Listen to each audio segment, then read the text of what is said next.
नमस्कार, जय हिंद साथियों। एक बार फिर से आप सबका बहुत बहुत स्वागत है।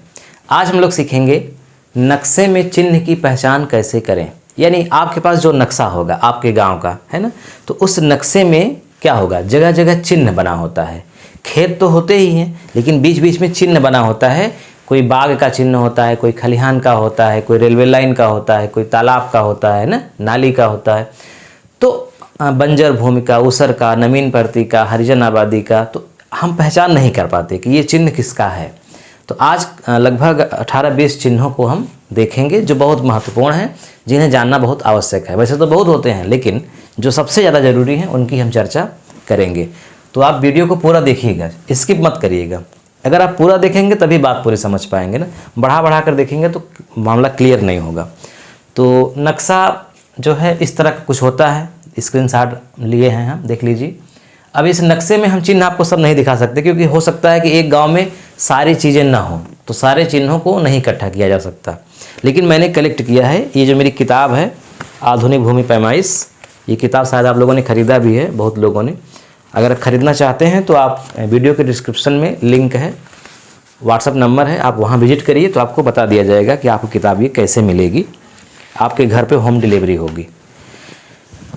तो इस किताब से जो हमने बनाई है, इस किताब में हमने चिन्हों को लिया है अलग से। तो सबसे पहले देखते हैं आबादी। अब देखो, आबादी मुख्य रूप से 3 प्रकार की होती है। आबादी तो मैं तीनों को एक साथ देखता हूँ। आबादी एक होती है हरिजन आबादी, हरिजन आबादी, और एक होती है सामान्य आबादी।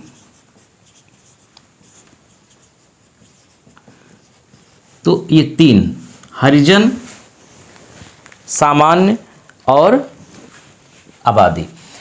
अब चूंकि आबादी तीनों है तो इसका मतलब लगभग चित्र एक जैसा ही बनेगा, बस थोड़ा सा ही डिफरेंस होगा। क्या डिफरेंस होगा?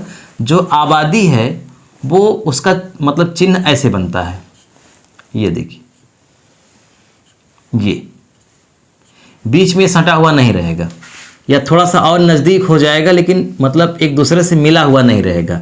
यानी ऐसे ऐसे एच के आकार का ये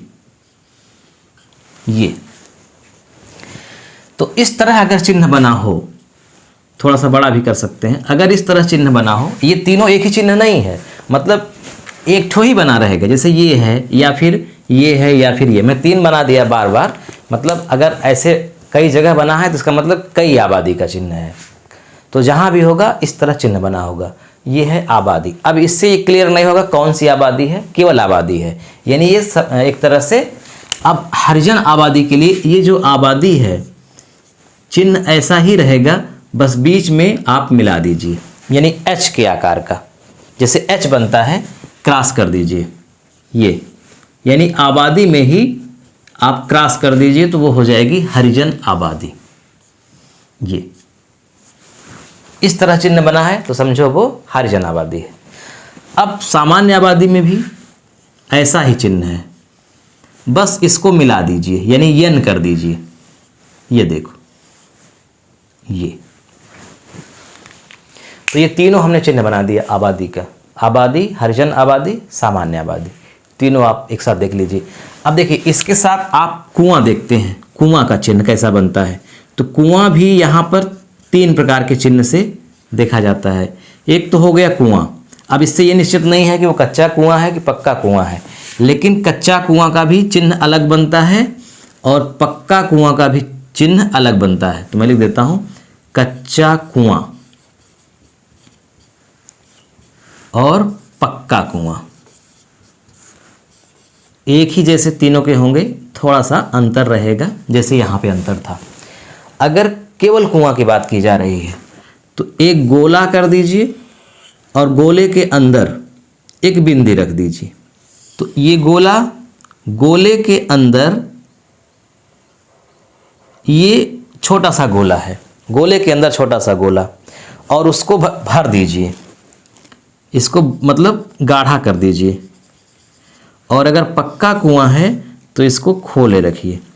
ये देखिए, थोड़ा थोड़ा अंतर है, ज़्यादा अंतर है नहीं। गोला तीनों में है। वृत्त, वृत्त के अंदर वृत्त, यहाँ पे एक पॉइंट है, बिंदी है, तो जब वृत्त के अंदर बिंदी हो वो है कुआं। कैसा कुआं है इसकी कोई जानकारी नहीं, बस कुआं है वहाँ। कच्चा कुआं अगर है तो वृत्त के अंदर बड़ी बिंदी, यानी यही बिंदी और बड़ी कर दीजिए, वो कच्चा कुआं हो गया। पक्का कुआं अगर है तो वृत्त के अंदर वृत्त। तो हमने आपको 6 चिन्ह बता दिए। अब इन 6 चिन्हों को आप स्क्रीनशॉट ले लीजिए या लिख लीजिए, आगे बढ़ते हैं। अब देखिए, एक होती है परती। अब परती कैसी होगी? नवीन परती। आप यहाँ जानते हैं नवीन परती में लोग घर बना के रखते हैं, सरकारी ज़मीन ही होती है लेकिन घर बना सकते हैं। नवीन परती। एक होती है बंजर ज़मीन, बंजर ज़मीन, और एक होती है ऊसर ज़मीन, ऊसर ज़मीन। तो नवीन परती, बंजर और ऊसर, इन तीनों का जो चित्र बनता है वो कैसा बनता है? अगर नवीन परती है तो कुछ ऐसा चित्र बना रहेगा, ऐसे इस तरह अगर चित्र बना है तो समझ जाओ कि वहाँ पे नवीन परती है। मतलब जैसे मान लीजिए ये गांव का नक्शा है इस तरह से, अब इसमें ऐसे ऐसे कटिंग है, ऐसे जैसे भी कटिंग है मान लीजिए जो भी है। अब इसमें मान लीजिए ये प्लाट नंबर, गाटा नंबर यहाँ पे लिखा हुआ है 81, तो इसी में ऐसे चिन्ह छोटा सा बना रहेगा, ऐसे ऐसे। तो इसका मतलब ये वाला जो प्लाट है 81 नंबर का, ये परती है।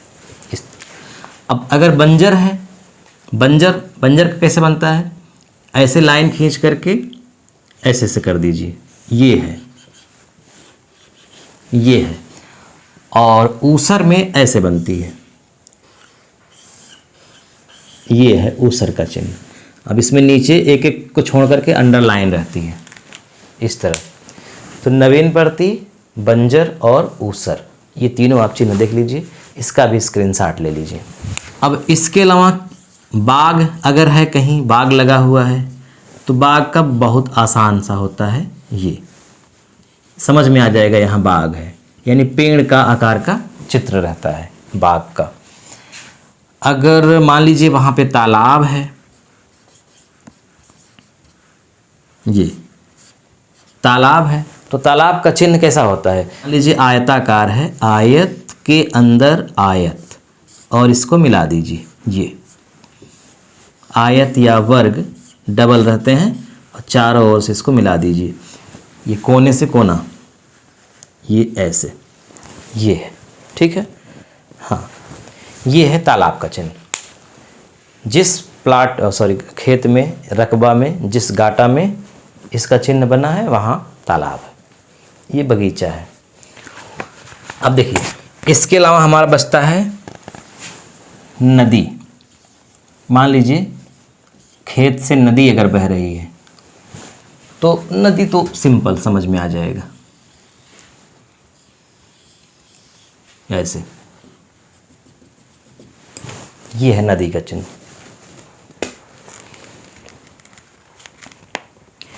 अगर खेत में ट्यूबवेल है, ट्यूबवेल नलकूप, अगर ट्यूबवेल है तो ट्यूबवेल का चिन्ह कैसे बनता है? जैसे 2 वृत्त बना करके इसके अंदर ऐसे कर दीजिए, ये ट्यूबवेल का चिन्ह है। मंदिर, मस्जिद और कब्रिस्तान। मंदिर, मस्जिद, कब्रिस्तान, ये बहुत इम्पॉर्टेंट चिन्ह है, क्योंकि हर गांव में, प्रायः गांव में ये तीनों चीज़ें होती हैं, मंदिर, मस्जिद और कब्रिस्तान। देखो, मंदिर अगर है तो बहुत सिंपल समझ में आ जाएगा, ये लग रहा है ना कि इसके ऊपर पटाखा लगा हुआ है, तो ये है मंदिर। मिला दीजिए इसको, एकदम समझ में आ रहा है मंदिर। मस्जिद का भी समझ में आ जाएगा, ये। इसके अलावा इसको मिला दीजिए और इसको ऐसे करके यहाँ पे गोला कर दीजिए, और इसके ऊपर एक ठो झंडा लगाना चाहते हैं लगा दीजिए, बस समझ में आ रहा है। मस्जिद किनारे किनारे खड़े हैं। कब्रिस्तान अगर है तो ये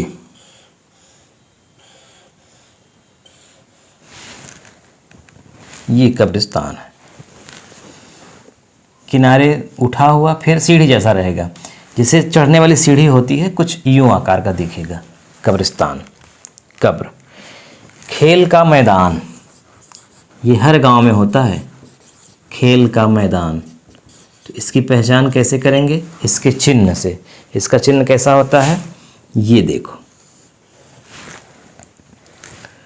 मिला दीजिए इसको, ये खेल का मैदान, कब्रिस्तान, मस्जिद, मंदिर, ट्यूबवेल और नदी। अब क्या बचता है? चकमार्ग, चकरोड। चकरोड मतलब समझते हैं ना, जो खेतों के बीच में रास्ता होता है, खेतों को जोड़ता है, उसको बोलते हैं चकरोड या चकमार्ग। और ये वेरी सिंपल, जैसे ट्रेन की पटरी होती है उसी तरह ये बना रहता है, चकमार्ग। और रेलवे लाइन भी होता है, ध्यान रखिएगा। कभी कभी ऐसे भी हो सकता है ना कि गांव से रेलवे लाइन गुजरी हो, रेलवे लाइन, तो रेलवे लाइन का चिन्ह जो होता है वो बिल्कुल सीधा होता है, लेकिन बीच में ऐसे करके इसको क्रॉस किया जाता है। ये रेलवे लाइन। तो चकरोड और रेलवे लाइन और नदी, इन दोनों तीनों में देखो क्या फ़र्क है। नदी का ऐसा यूं आकार है, मतलब लग रहा है कि बह रही है। चकरोड बिल्कुल सीधा है, सीढ़ी जैसा है। और रेलवे लाइन भी एक समानांतर रेखा है, लेकिन बीच वाली रेखा को कई जगह छोटे छोटे स्थान पे काटा गया है। और एक होता है सीमा पत्थर।